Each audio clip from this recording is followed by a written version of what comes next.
Welcome to my channel Chandu teacher all rounder. ఈరోజు చిన్న కథతో మీ ముందుకు వచ్చేస్తున్నాను. కథలో సారాంశం ఏంటంటే విద్యార్థుల లోపల భయాన్ని ఏ రకంగా తొలగించాలనే అంశం ఉంటుంది. దయచేసి అందరూ కూడా కథను లాస్ట్ వరకు వినండి. కథ చాలా బాగుంటుంది. Please like, share and subscribe my channel. కథలోకి వెళ్ళినట్టయితే కథ పేరు భయమేస్తుందమ్మా.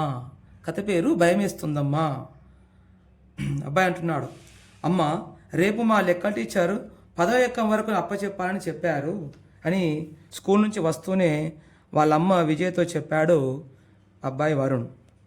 అలాగే చిన్న, ముందు వెళ్ళి నువ్వు కాళ్ళు చేతులు కడుక్కునే రారా, పాలు తాగేసి చదవడం మొదలు పెట్టచ్చు, శ్రద్ధగా చదివితే అవే వచ్చేస్తాయిలే, కంగారు పడకు అని చెప్పేసి చెప్పింది వాళ్ళమ్మ.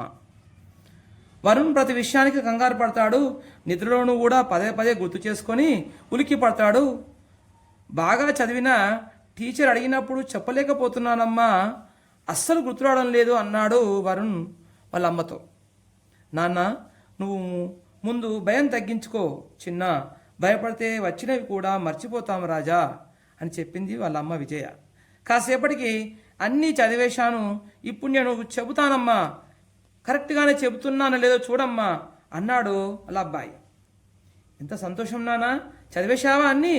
అలాగే రా మరి అని చెప్పేసి వాళ్ళ అమ్మగానే 2వ ఎక్కం నుంచి వరుసగా చదువుతున్నాడు. మధ్యలో ఒక్కసారి ఎందుకో తడబడ్డాడు, అంతే. ఆ భయంతో తర్వాత కూడా సరిగ్గా చెప్పలేకపోయాడు వాళ్ళ అబ్బాయి వరుణ్. నాన్న, నీకు అన్నీ వచ్చాయి, కానీ తప్పు చెబుతున్నానేమో అనే కంగారు నీ లోపల బాగా ఎక్కువైంది రాజా, దాంతో తడబడుతున్నావు, అది తగ్గించుకుంటే చాలు అంది వాళ్ళమ్మ. ఏం చేయాలో అర్థం కావట్లేదు, ఎంత చదివినా రేపు పరీక్ష అంటే ఈ రోజు నుంచే భయమేస్తుందమ్మా చెప్పాడు వాళ్ళ అబ్బాయి. భయము ఒత్తిడి తగ్గాలంటే ఉదయం లేవగానే కాసేపు ధ్యానం చేయాలి, దాంతో ఒత్తిడి క్రమంగా తగ్గిపోతుంది అని చెప్పింది వాళ్ళమ్మ. మా టీచర్ కూడా యోగా చేయమని చెప్పారమ్మా అన్నాడు వరుణ్. అయితే రేపటి నుంచే యోగా చేయడం మొదలు పెడతావా మరి అని అడిగింది వాళ్ళమ్మ. తప్పకుండా చేస్తానమ్మా, నువ్వు చెప్పిన దాన్ని కంపల్సరీ చేస్తానని బదిలిచ్చాడు వాళ్ళ కొడుకు వరుణ్.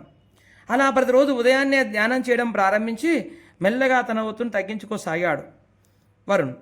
అంతేకాకుండా తన స్నేహితులకు కూడా యోగా చేయమని చెప్పాడు.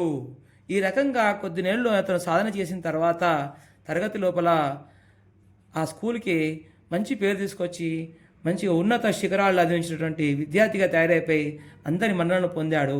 అప్పుడు తల్లిదండ్రులు, ఉపాధ్యాయులు చాలా అతన్ని గౌరవించారు. సమాజంలో నేను జరుగుతుందంటే విద్యార్థుల పైన బాగా ఒత్తిడి పెట్టడం జరుగుతుంది.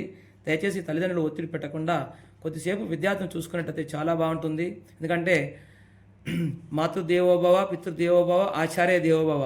మొదటగా తల్లి గురువు కాబట్టి ఈ తల్లి అనేది కొద్దిసేపు సమయాన్ని, తండ్రి అనేది కొద్దిసేపు సమయాన్ని ఇంట్లో కేటాయించినట్టయితే విద్యార్థులు భావి భారత పౌరులు తయారవుతారని చెప్పి ఆశిస్తూ మీ అందరి దగ్గర సెలవు తీసుకుంటూ జై హింద్, జై భారత్.